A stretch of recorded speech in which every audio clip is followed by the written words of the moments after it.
Is Afraid comes out April 21st. I am really excited for this film, but I'm having a really hard time describing exactly why. Beau Is Afraid is directed by Ari Aster of Hereditary and Midsommar. Parker Posey and Amy Ryan star in this film, but Joaquin Phoenix is the titular Beau. He deals with a lot of anxiety and has to go on a journey. The Beau Is Afraid trailer is really bizarre, really weird, and really visual. And anytime you can use the word Kafka-esque in the log line to describe the movie, you know it's going to be weird. Beau Is Afraid is really high on my April list and on my guests' April list. Shawn Jackson from Lost in the Real joins me. I will let him kick off the proceedings on talking about Beau Is Afraid. I'm shocked this is not my number one because it was my number one at the beginning of the year, just for the year in general. It's Beau Is Afraid from Ari Aster, and Hereditary is one of my favorite films of all time. I don't care what the naysayers say. I think Hereditary is just, it's still to this day, just gives me the heebie-jeebies, and I think it's so well done. Midsommar, however you want to say it, I'm a little bit less keen on. I think it's a well done movie, but it's too long for me. I'm just not as big on it, but I see his vision and I see that he's someone that's doing things that are completely different in Hollywood. And I just think he has a really effed up mind, and this Beau Is Afraid looks no different. And you got Joaquin Phoenix in the lead role playing like different ages and whatnot. And it looks kind of surrealist, but also horror-ish. And I don't know what to think of it, but I'm excited. You know, this is also on my list. It's also not number one, but it is very close. I echo everything you just said. It is very surreal looking. It looks like one that has the potential to be films that people will reference 10 years from now when you're talking about your favorite indie movies from the 2020s. I love Joaquin Phoenix. I'm trying to think of things that I don't like that he's done, and it's a very short list of. I love Joaquin Phoenix. There is something too about this film that you're right. It triggers something. And I don't know what that something is. I don't know quite what I feel, but I feel when I watch this trailer. It's very disconcerting. When you think about like anxiety and people that are that have anxiety as such a huge thing in their lives, you don't really ever see it as violently portrayed as it is in this trailer. But I can see how someone who's going through a strong bout with anxiety might see this film and go, "Oh, yeah, that's how I see things." Like maybe not in a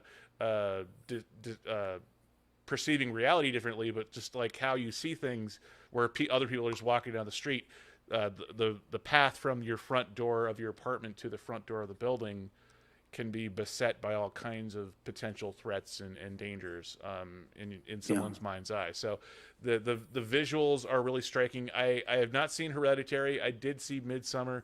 I echo what you say about how the fact that it is a little bit too long. I do like that film, and it brought us Florence Pugh. So I love Florence Pugh. So I am really optimistic on Beau Is Afraid. I don't like the title.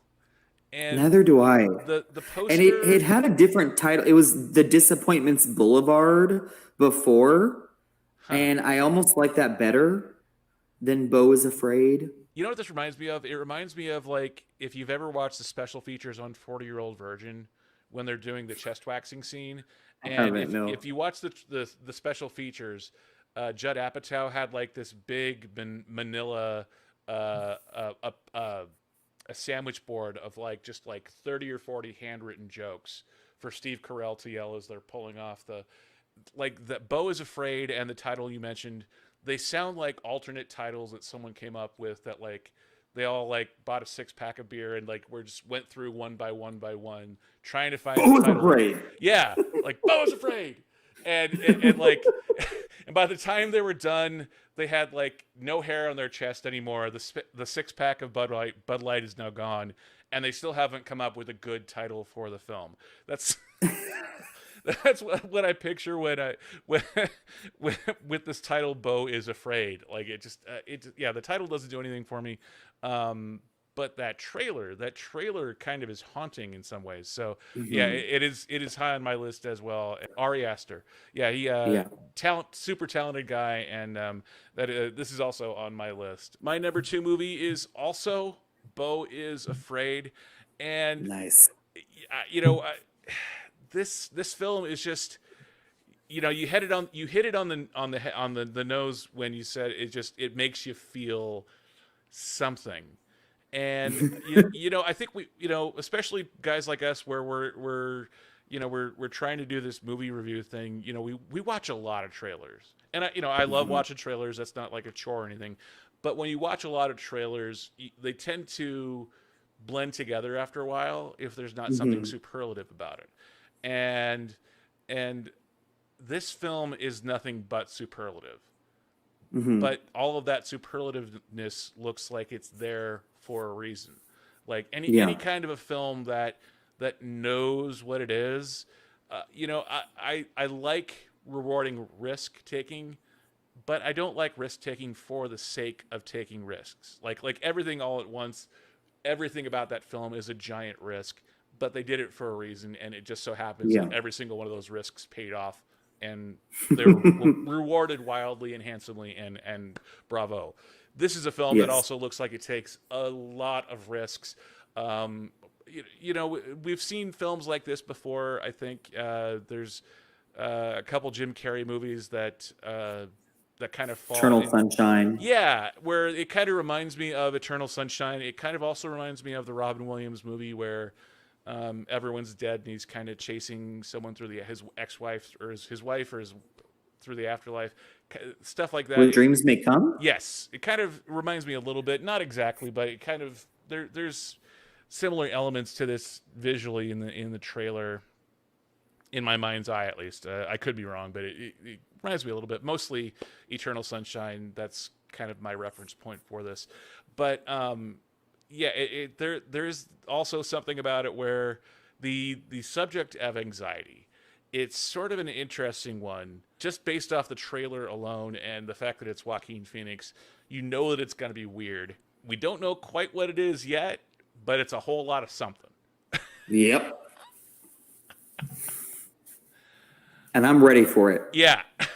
Bring it on. And it's coming out April 7th. So soon. Yeah, very soon. And there's a lot coming out the first weekend in April and the second weekend in April. I couldn't get a bead on whether it's getting a wide release or not, or whether it's a limited release. Is it A24? A24 released his last 2 films, so I would assume it's A24. I believe it is, yeah. So if that's the case, they seem to definitely be doing like for all of their films slow rollout. So it'll be like LA and New York on April 7th, and then slowly build up. So you might get it in Vegas a little bit sooner than I will. But I'll probably expect it at the end of April. Yeah, and there is a certain smartness to that kind of a slow rollout. For sure. Where when it's a quirky film like this, where you send it out to the limited release artsy fartsy film theaters, and if it gets word of mouth, and it can get a little bit of a critical role, a little bit of a critical mass, and kind of snowball. Which I think is exactly what happened with Everything Everywhere All at Once. Like that 100%. film totally got word of mouth, and people started going to it. And I don't know if you watch Dan Merle's Charts with Dan. He was, as Everything Everywhere All at Once was coming out last fall, he one of the things he does is look at like limited release, and his definition is anything under 1,000 theaters. And at a certain point, Everything Everywhere All at Once's rollout got so big that it surpassed the limited release and was in over 1,000 theaters at a certain point. Yeah. So it would be interesting to see with that release strategy if Beau Is Afraid can get that critical mass that Right. it comes out April 7th, but most people probably aren't going to see it in their local multiplex until and if it is successful enough to where it comes out, gets a wider release in early May, maybe even late May, depending on how long it takes to percolate, to just sit there kind of percolating in that 200, 300, 500 screens. This is one of those films that if it does what the trailer advertises, this is one of those films that could. I'm not saying it will or that absolutely. it's likely that it will, but it seems like it could grab, just be one of those things that like gets word of mouth and eventually works its way into a very crowded, wide release field.